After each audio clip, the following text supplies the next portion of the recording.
Então, essa é uma pergunta que é comum, né? O budismo é uma religião ou é uma filosofia de vida? As duas coisas. Por quê? Porque você tem o budismo, monges, monjas, se faz casamento, se faz recitação para as pessoas que faleceram, mas ao mesmo tempo também você tem leigos que pegam a parte filosófica do budismo e vão viver na sua vida. Então o budismo é tanto uma religião e também uma filosofia de vida, né? Porque o budismo tem vários preceitos que se encaixam à filosofia de vida, como por exemplo, não fazer o mal, fazer o bem a todos os seres, certo? Entre outros preceitos que a gente, durante a conversa, a gente vai deixando mais claro, certo? Então é tanto uma filosofia como uma religião.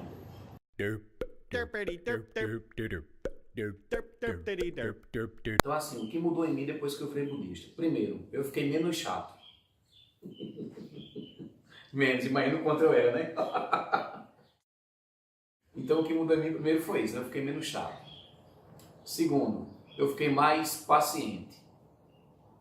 Terceiro, eu fiquei mais seguro daquilo que eu queria da vida e consegui me relacionar com as pessoas de maneira mais harmoniosa. Então, essa foi a transformação que eu posso dizer.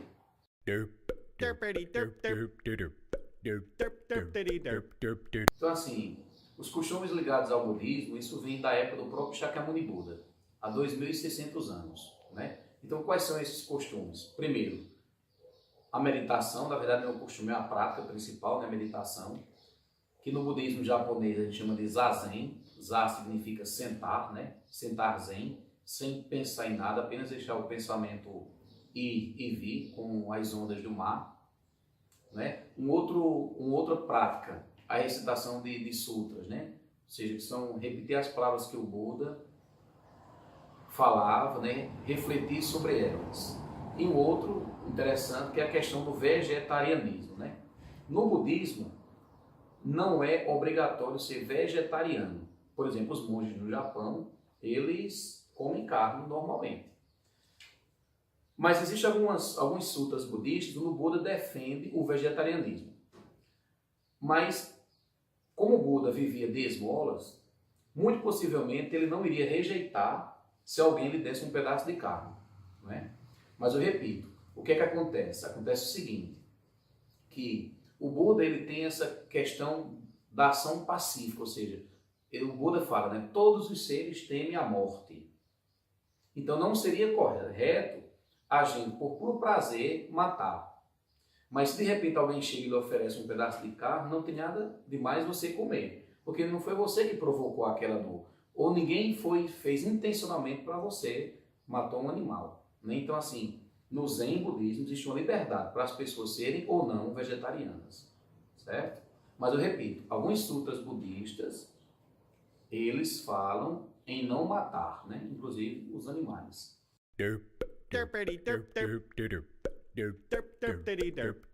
Essa questão da reencarnação no budismo é interessante, né? Cada linhagem valoriza ou não essa questão da reencarnação, né? No budismo Zen, o budismo japonês que eu sigo, não é o principal campo de debate. Né? A gente não trabalha sobre reencarnação. O próprio Buda, ele falava que não existe um eu fixo, permanente, que de vez em quando nasce, morre, pega um corpinho. Não, o que existe é a consciência, né? Essa consciência, ela pode se manifestar de diferentes maneiras. Como um ser vivo, como um animal. O que o Buda diz é que essa energia, a nossa consciência, essa consciência ela nunca acaba. Ela está em processo de quê? De transformação.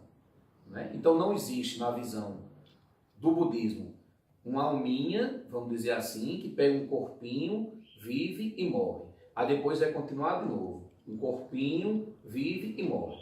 Não. O que existe, repito, é essa consciência, essa energia que a nossa mente é, que se propaga de várias formas.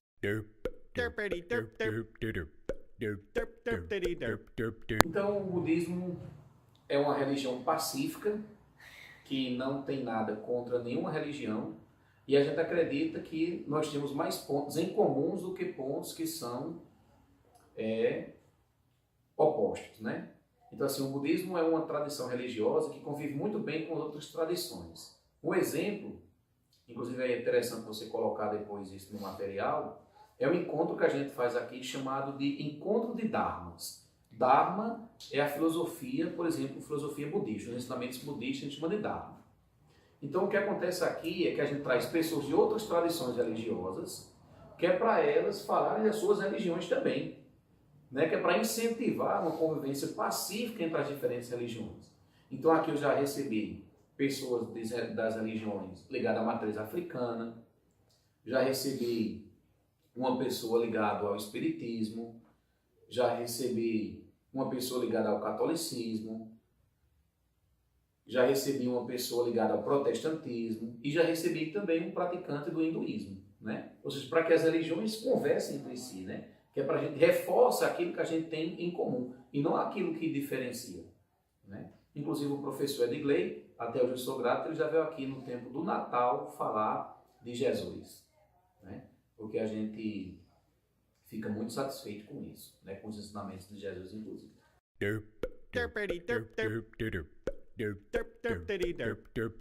Essa questão do preconceito, né? É comum, é corriqueiro, né?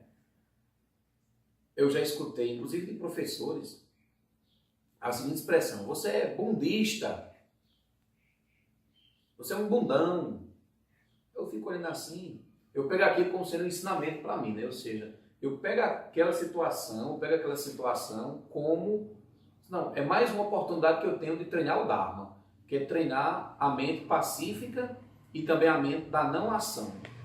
Porque isso é um ensinamento importante do Buda, né? O sábio, ele não coloca a lei de causa e efeito contra ele mesmo. Então, se alguém chama,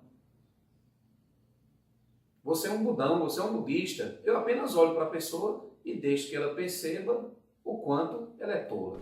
Que ela não me faz fazer com que a lei de causa e efeito fique contra mim. Então, infelizmente, já passei por algumas situações a respeito disso, inclusive com professores, né? Interessante, os alunos não têm essa postura, mas aqueles que deveriam ensinar fazem errado.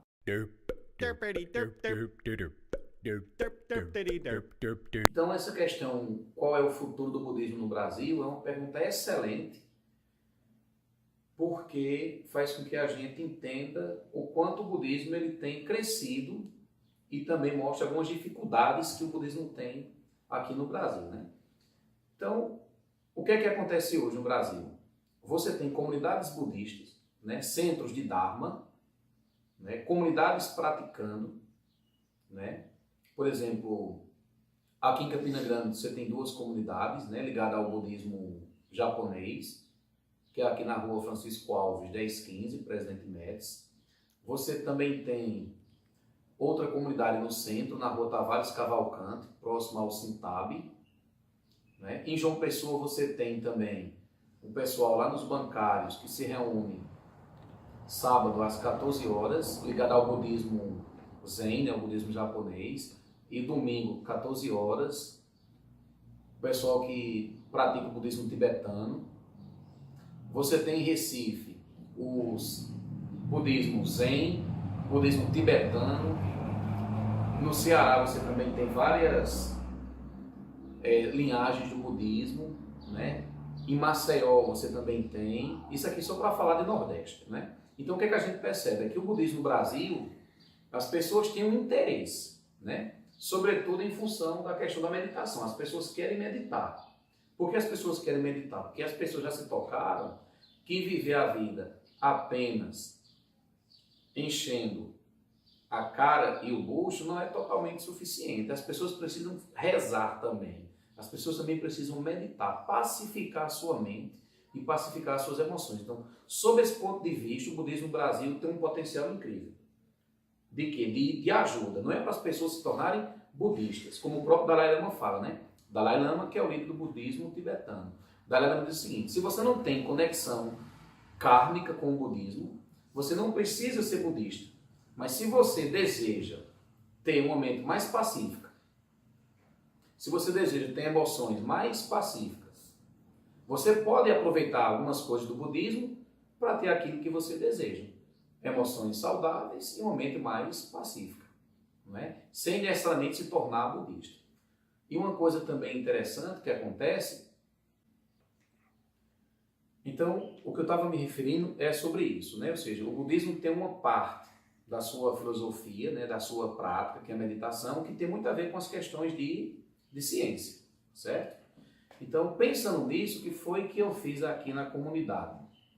Sábado, às 17 horas, né? Sábado, 5 horas da tarde, existe o que a gente chama de meditação para iniciante, que são pessoas que desejam conhecer como meditar e pessoas que desejam praticar meditação, mas às vezes não tem um lugar mais adequado, né? E a gente procura utilizar essa obra aqui, né? Essa obra ele fala o que é que acontece com o cérebro quando a gente está meditando, né? Como é que vai ficar na nossa mente quando a gente está em processo de meditação.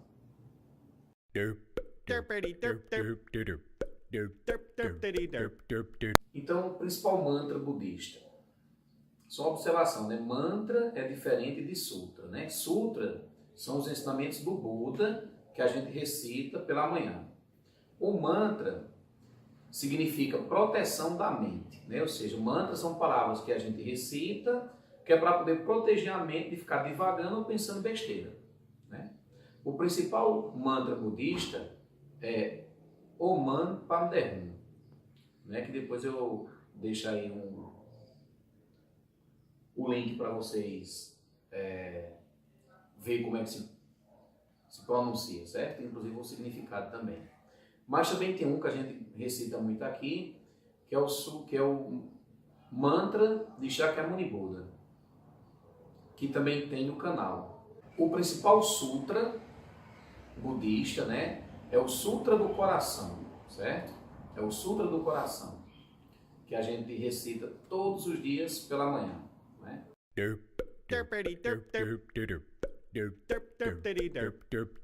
A rotina budista, ela começa logo cedo, 4 horas da manhã, que é para as 4h20, está começando o processo de meditação, né? Então, 4h20 da manhã, todo mundo nas comunidades, ou até mesmo individualmente, deve estar meditando. Após a meditação, que dura 40 ou 50 minutos, vai para a recitação dos sutras, né? As palavras do Buda, né? Os ensinamentos do Buda. E se faz também a dedicatória. Uma coisa importante para você saber é o seguinte: quando a gente pratica a meditação e recita os sutras, a gente fala que a gente gera mérito. Mérito, uma coisa positiva. E no budismo, essa coisa positiva, a gente não vai ficar só para a gente. A gente faz com que esse mérito seja jogado para todo o universo, para que todas as pessoas peguem aquela energia positiva que a gente gerou fazendo o processo de meditação e também a recitação dos sutras, né? Então, repetindo, de manhã logo cedo, 4 horas da manhã, se acorda, às 4h20 faz sua meditação. Após a meditação tem a recitação dos sutras, certo? E aí a gente está pronto para poder ir para o dia a dia. Além disso, é recomendado também que você veja todos os fatos da sua vida com sabedoria, né? As adversidades, principalmente, elas não são apenas dificuldades, mas elas são pontos importantes que a gente tem para aprender. Eu gosto sempre desse exemplo. Certa vez eu fui buscar minha esposa na rodoviária e o trânsito estava bem estressante. E eu precisava chegar cedo em casa, que é para poder ter a meditação, né? E aí, muito carro, de tardezinha, né? E eu preciso chegar cedo em casa para poder ajeitar minhas coisas. Falta de paciência. E aí eu me lembro que eu buzinava, eu queria ultrapassar. Aí eu me lembrei disso que os budistas têm que praticar. A adversidade, na verdade, ela está cheia de ensinamento. No momento de que não está tranquilo, no momento que as coisas estão difíceis, é o momento de quê? De ter paciência, é o momento de ter sabedoria. Então, depois que eu tomei consciência disso, eu disse, não, peraí, essa é a situação de eu treinar a minha paciência. Eu estou impaciente, eu preciso ficar paciente. Então, o que foi que eu fiz? Eu peguei a adversidade no momento para poder treinar o Dharma, né? Para poder treinar os ensinamentos do Buda.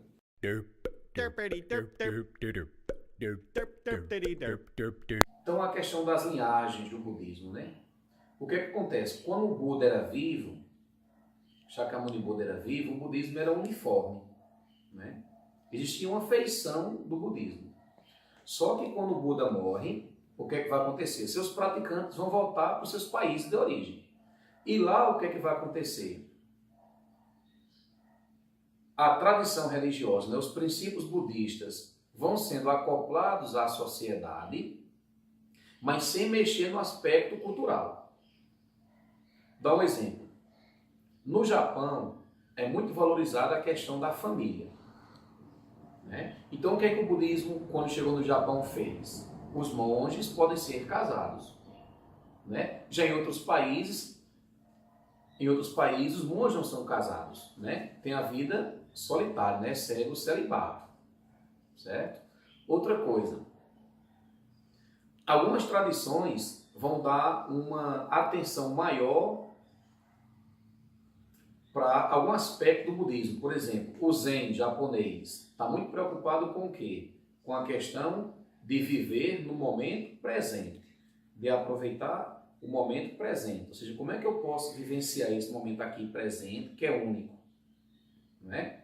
Outras tradições budistas praticam essa questão de viver no momento presente com menos intensidade. Vão valorizar mais o quê? O aspecto, vamos chamar assim, espiritual. Por exemplo, a recitação dos mantras, a recitação dos sutras, né? Dá outro exemplo, né? No budismo tibetano, quando o budismo chegou lá no Tibete, a questão xamânica era muito forte. Então, o que foi que aconteceu com o budismo lá no Tibete? Os preceitos budistas se juntaram com as questões daquela cultura xamânica. Então, algumas vertentes do budismo tibetano trabalham muito com essa questão da cura, que não é do princípio budista, mas é principalmente da cultura tibetana. Dentre todas as vertentes que o budismo tem, e aí são inúmeras mesmo, né? Por exemplo, existe o budismo tibetano, o budismo japonês, o budismo Theravada, que é principalmente da Tailândia, existe o budismo do Vietnã, o budismo chinês. De todas essas vertentes e outras que existem, eu me identifiquei mais com o Zen budismo, né? Com o Zen budismo, cujo principal objetivo do Zen, como eu estava falando, é você viver no momento presente, né? Ou seja, você conseguir vivenciar o presente sem estar devaneando lá as coisas que passaram ou pensando demais lá nas coisas que ainda vêm, né?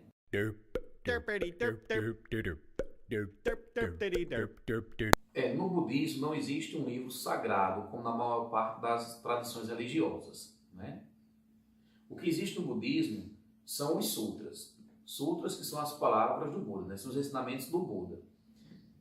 O que acontece é que cada tradição religiosa, no caso ligada ao budismo, né? Cada vertente do budismo vai valorizar um conjunto de sutras, né? Então, no budismo japonês, o Zen, ele vai valorizar o quê?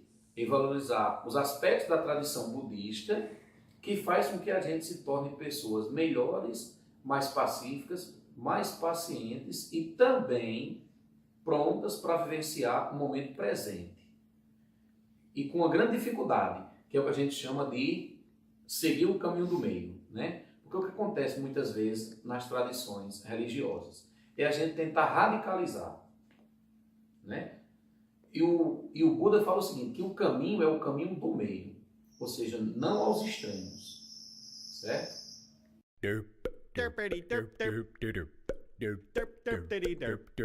A importância das ramificações do budismo, né? Isso acontece, na verdade, em todas as tradições religiosas, né? Porque cada pessoa, cada indivíduo tem uma certa tendência. Então, o que as vertentes do budismo faz é justamente procurar trabalhar as tendências que as pessoas possuem, né? Então, como eu estava falando, tem pessoas que têm uma tendência a trabalhar mais com a cura. Aí tem uma linhagem do budismo que está preocupada com isso. Tem pessoas que têm dificuldade, às vezes, de concentração, de permanecer no momento presente. Aí o Zen é um excelente remédio, né? Então, são ramificações importantes por uma questão cultural e também por uma questão da personalidade de cada um.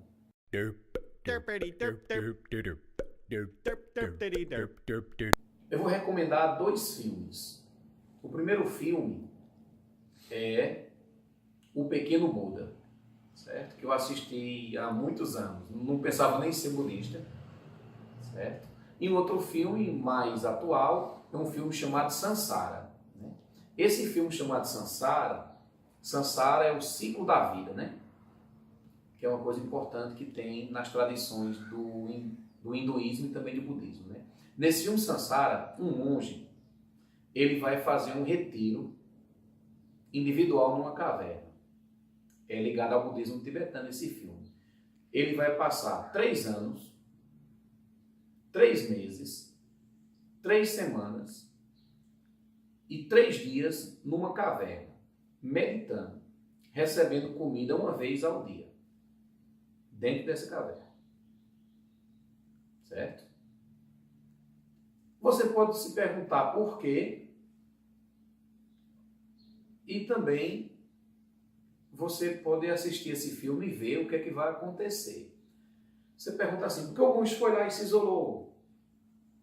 Por que será que ele passou esse tempo inteiro? Ele se iluminou, ele conseguiu se libertar do sofrimento? Será que ele conseguiu cessar as paixões mundanas? Eu recomendo que você veja esse filme. Uma obra que eu recomendo que quem deseja conhecer o budismo leia é essa daqui, né? Seguindo as pegadas do Buda. É de um monge vietnamita chamado Thich Nhat Hanh, né? Esse livro, ele fala da história do Buda, né? Ele pega os sutras, né, os ensinamentos do Buda e vai romanceando nesse livro, né? Então, tem do nascimento do Buda até o momento da iluminação de Shakyamuni Buda, né? Então, é um livro de fácil leitura, certo? Seguindo as pegadas do Buda. O outro livro que eu recomendo, também de Nhat Hanh, é Ação Pacífica, Coração Aberto, as lições do Sutra do Lótus. Esse livro ele pega uma parte mais metafísica, mais filosófica também do budismo, certo? É um livro um pouco mais complicado. Por exemplo, uma parte importante que ele fala é como é que eu consigo praticar as práticas espirituais no mundo, né?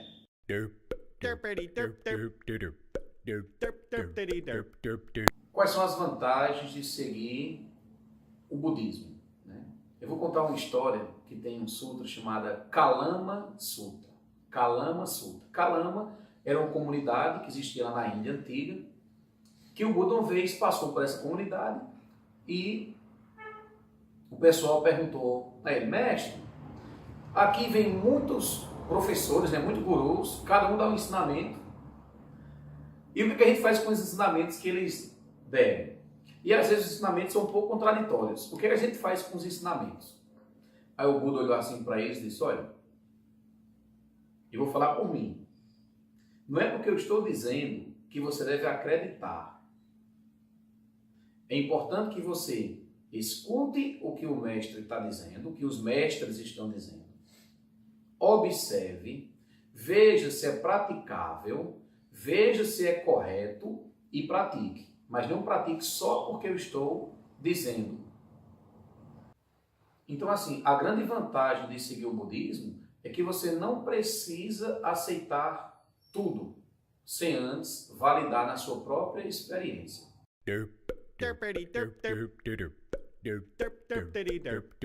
O principal líder do budismo, né? Não existe um líder principal para todas as ramificações do budismo. O que existe é cada ramificação tem o seu líder, né? Número 1, né? Tem um líder. No budismo tibetano, o líder de uma parte dos budistas é o Dalai Lama, né? Para quem acredita que o Dalai Lama é uma emanação do Dalai Lama anterior. Já em outras tradições budistas, também tibetanas, eles não acreditam no Dalai Lama, eles acreditam em outra linhagem chamada de Panchilama, certo? Que não vale a pena a gente entrar nessa discussão agora.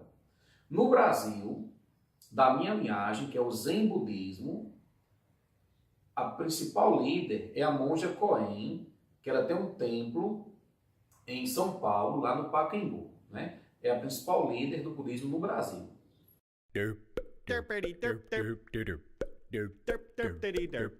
Essa pergunta é muito interessante, né? Muito oportuna. O budismo é uma tradição religiosa monoteísta, ou politeísta, ou até ateísta, eu colocaria também. Tem uma história que se conta que um monge, na verdade um praticante, chegou perto do Buda e perguntou: "Ô Buda, Deus existe?" Isso de manhã. Aí o Buda olhou para ele e disse: "Não, meu filho, não existe." Aí quando foi de tarde, o mesmo praticante chegou perto do Buda e disse: "Ô Buda, Deus existe?" Aí o Buda olhou para ele assim e disse: "Deus existe." Aí o cara ficou agoniado, né? Existe ou não existe? Existe ou não existe? Quando foi à noite, esse mesmo praticante chegou perto do Buda e disse: "Buda, Deus existe?" Aí o Buda olhou para ele e disse: "Você que decide, meu filho." O budismo ele não está preocupado se existe Deus ou não. Como a história deixa claro, é uma questão individual, é uma questão sua. Porque o budismo ele nasceu na Índia, e na Índia há uma manipulação muito grande da sociedade por essa questão divina. Então sempre que alguém chegava para falar da questão da divindade com o Buda, na maior parte das vezes o Buda simplesmente ficava em silêncio. Porque às vezes o que a gente quer é uma história para justificar os nossos erros. Então, no budismo, a questão de Deus é uma questão individual, certo? E outra coisa, é como a minha professora, a monja Koen, costuma dizer: Deus não pode ser apenas um conceito. Deus tem que ser uma vivência. Deus não pode ser uma palavra. Deus tem que ser uma vivência.